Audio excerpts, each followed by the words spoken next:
Travis Barker is an incredible drummer. By far one of the absolute best. Blink is pretty much my favorite band of all time. The cultural impact they had was amazing. Now, Travis Barker's plane crash was a very big deal at the time, right? It was the sort of catalyst for having Blink get back together for the first time before Tom left again and came back again, whatever. I wanted to go into what exactly happened that led to Travis Barker's plane crash and what was the eventual fallout for him as well as DJ AM, the individual who survived the plane crash with him. Let's get stuck into it. Travis was flying in a private Learjet plane from Columbia, South Carolina to Los Angeles on September 19, 2008. He was traveling with his assistant, Chris Baker, security guard Charles Chu Still, and his best friend, DJ Adam. DJ AM. Tragically, Chris and Che both died in the crash. So did both of the plane's pilots, James Bland and Sarah Lemon. DJ Adam survived the plane crash with Travis, but he died 1 year later. Travis previously revealed that there were several concerning omens before he got on the plane that had left him unnerved. In fact, his then wife Shanna was going to join him on the trip, but then made a last-minute decision to stay at home with their children in case something happened. Travis said that Shanna had told him, just in case something happens, I don't want us to be going. How crazy, bro. That shit always gives me the spookalooks. But it gets even more freaky. Look at this. His daughter, Alabama, who was just a toddler at the time, also had a bad feeling about the flight.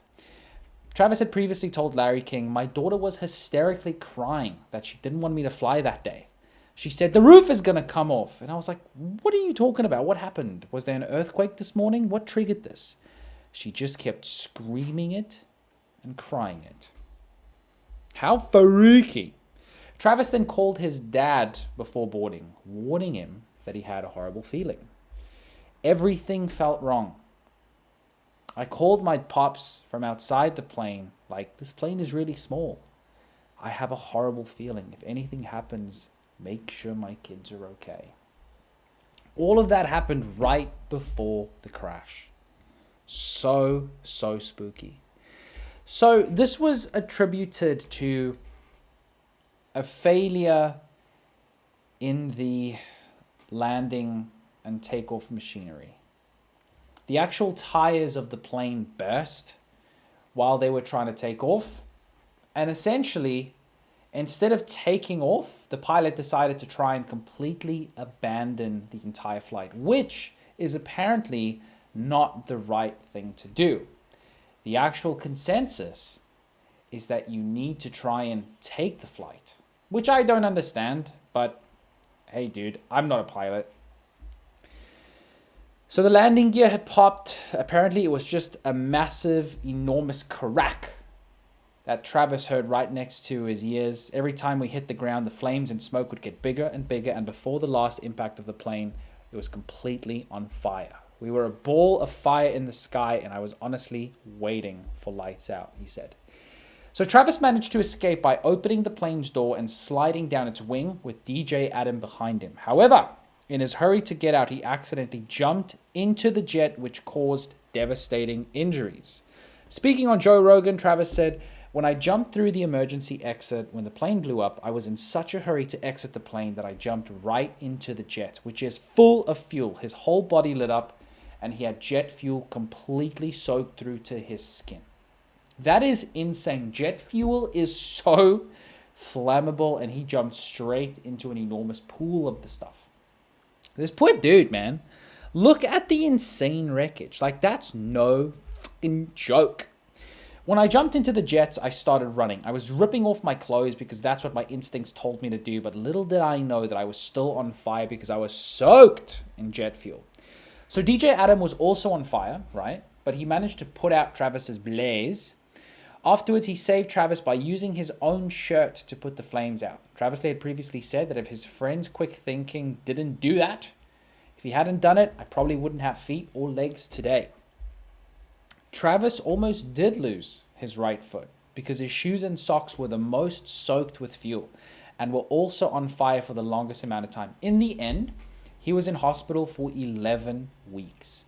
and underwent 27 separate surgeries and skin grafts after suffering third-degree burns on 65% of his body.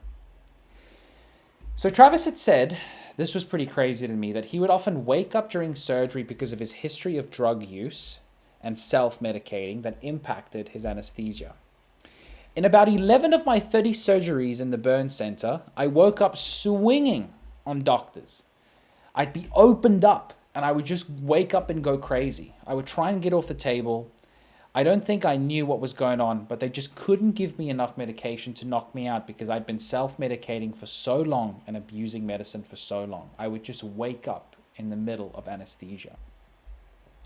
So I read his book, and a big portion of his book is the fact that he wanted to die. He was in so much pain that he wanted to die. Get this. He was so adamant about having somebody take his life for him that he would text and call his friends and say, I will pay you or anybody that you know who can do it, who wants to do it, $1 million to come here and take my life right now. I am done. I am absolutely done. This poor guy, man. Like, listen to this. Travis was even willing to pay somebody $1 million to take him out, the Star said. I would call friends of mine and I'll deposit $1 million into whoever's bank account. So things then became harder following DJ Adams' death in August 2009, with Travis learning the sad news when he saw it on TV while in a recording studio. I was in shock. I felt like there was a rock in my throat that I just couldn't swallow, he said. I felt like a piece of me had just died. I burst into tears and left the studio. So then the rest of this article kind of just goes into the fact that, you know, he recovered and Travis didn't fly. He absolutely refused to fly. When Blink originally got back together in 2009 and they started recording Neighborhoods, they obviously went on tour after they released Neighborhoods in 2011. But you got to think to yourself that Travis isn't going to fly, right? How is this going to work? I mean, for domestic shows in the US and even in Southern America, that's okay. But when it comes to the UK and Europe and Australia and Asia, like, how's he going to get there? So interestingly enough, he would leave 3 months ahead of everybody else to get on a cruise ship with his family and his kids and his wife and whoever came with them to eventually be in, for example, Australia, right? So he would leave 3 months early just to be on this boat. And then Mark and Tom would obviously just fly like the day beforehand or something like that. Poor dude, man. Poor dude. He had to learn how to walk again. He had to learn how to shower again. Poor dude. But the thing is, if you kind of look at him now, it doesn't even look like anything's happened to him. I mean, firstly, the dude hasn't aged like a day in his life. He still looks so incredibly good. He's like 52 or 53, bro. It's madness. Now, after 13 years, him and Kourtney Kardashian, who he's now married to, he ended up getting on a flight. And since then, he's been traveling a lot with her, which I think is absolutely lovely. You know, bless this guy. He obviously went through something incredibly severe. And it's good that he's over it, right? So I wanted to then talk about DJ Adam. DJ AM passed away a year after the crash. And it's a very difficult thing for Travis to have gone through, but it had me thinking, like, how did that happen? Because people know about it, but nobody really thought about how that kind of took place. And his breakdown was pretty darn sad as well. So to give you a little bit of context, DJ Adam and Travis started performing together under DJ AM $Trav, whatever it might have been. And up until that point, they were both recovering drug addicts. They were both sober and had previously abused a lot of narcotics, right? In 2008, they were playing at the MTV Music Awards, and then a few days later, the actual plane crash happened. When they came out of all of the awful burns that they had, Travis had worse burns than Adam did. Adam had pretty bad burns on his arms and on the back of his head. But besides that, he made a full recovery. Travis's recovery took a lot longer. As you can imagine, DJ Adam didn't have as much money as Travis. He had to tour. He had to be in a variety of different places a lot quicker. He didn't make that Blink money. So he still had to fly. The answer to this was anti-anxiety medicine, which DJ Adam was given a lot of to cope with his schedule.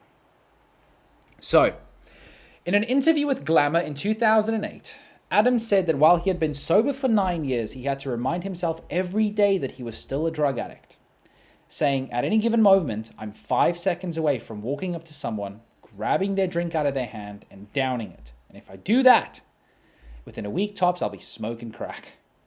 Sorry. Following the plane crash, Adam was prescribed painkillers and anti-anxiety medicine. Celebrity Dr. Drew Pinsky said it was those prescriptions which opened the floodgates to Adam's relapse. A friend of his reached the same conclusion, saying, I think the plane crash killed him. It just took a year for it to do so. As a result of the plane crash, Adam developed a fear of flying and continued taking anxiety medication to help deal with the regular flights his lifestyle had required. Adam was struggling with his former addiction during the filming of Gone Too Far, which was a program about drug addicts trying to recover but still using. I mean, what a terrible situation for him to be in. He held a crack pipe during one episode. BJ Hickman, an intervention expert who appeared in 2 episodes, noticed Adam had a moment holding the crack pipe and later felt the need to call his sponsor. Adam later said of the experience, I realized that my palms were sweaty and I was like, wait a minute, this is not smart for me to be holding this. In another episode, a police officer shows Adam confiscated drugs, including a bag of crack cocaine. Shortly thereafter, Adam leaves the building, telling the camera crew that he felt so tempted to consume the drugs that it was not safe for him to remain there. Heartbreaking, right? This is a dude that's now taking painkillers because he has to. He's taking anti-anxiety medicine because he has to. And he's around drugs that if he wanted to, he could get. He probably can't take the drugs from the cops. But if he wanted to, bet you this dude knows a guy.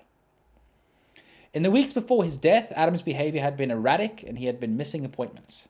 His manager and sponsor were both so concerned that they flew to New York to visit him 2 days before his death. Adam refused to see his manager, but allowed his sponsor into his apartment and consumed drugs in front of him. He promised to check himself into a rehabilitation center following his scheduled gig at Rain nightclub in Las Vegas that Friday. When he missed his flight and would not return any phone calls, friends brought the police to his apartment.